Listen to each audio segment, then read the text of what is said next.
Where's that in the Bible? Remember, you who once were dead in your trespasses and sin, has he brought to life.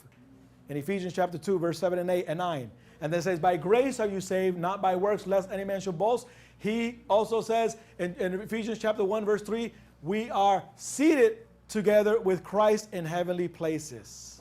So we are resurrected into a new life, not only in the future, right now, in our mortal bodies. A man was reading that scripture one day in the sauna, and I said, what are you reading, sir? He says, oh, it's a spiritual book. I said, share it. And he says, that he read that passage. We're seated together with him in high heavenly places. And I said, what does that mean for you? He says, when we go to heaven. I said, is that really talking about heaven, or is that right now? I said, read it again. In the sauna, a 65-year-old man. He read it again. I said, sir, that's talking about right now. We're seated together with him now in high heavenly places. So we have rights, we have privileges, and he made us alive to that reality because we're seated together with him. We are resurrected in a newness of life. If the Spirit of Christ raised up Jesus' mortal body from the grave and he dwells in us, then he will also give life. Say, give life to our mortal bodies because of the Spirit who lives in us. Life means, is the Greek word Zoe. Say Zoe. What does Zoe mean? It's opposite of the bio or bios, which actually means the biological life. He's not talking about a biological life here. He's talking about a spiritual life. You should receive you should come alive. That's what it means. Zoe is the God kind of life. It's a spiritual impartation that comes from God himself. So there's two types of life. There's a biological life and there is a spiritual life.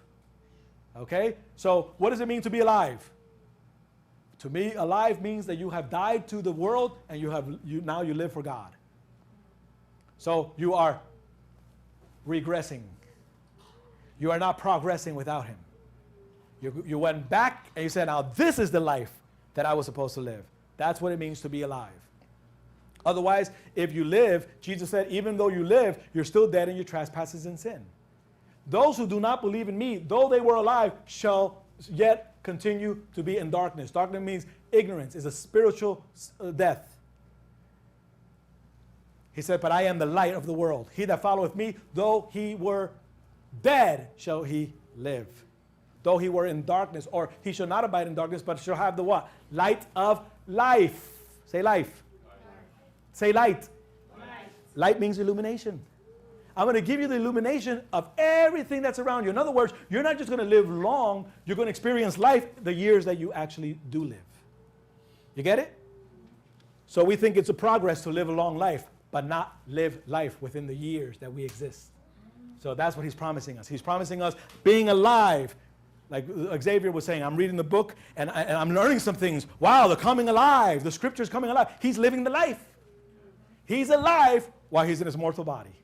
You read the right material, you get the right information, you connect to the right source, you could experience life, Zoe, a spiritual impartation of a vivid experience where you can see all things that are rightly given unto you and transmit that. That's the real life. When you transmit it, that's why you want to go out to the young kids in the schools and everything. You want to transmit this thing. And don't you feel alive when you're doing that?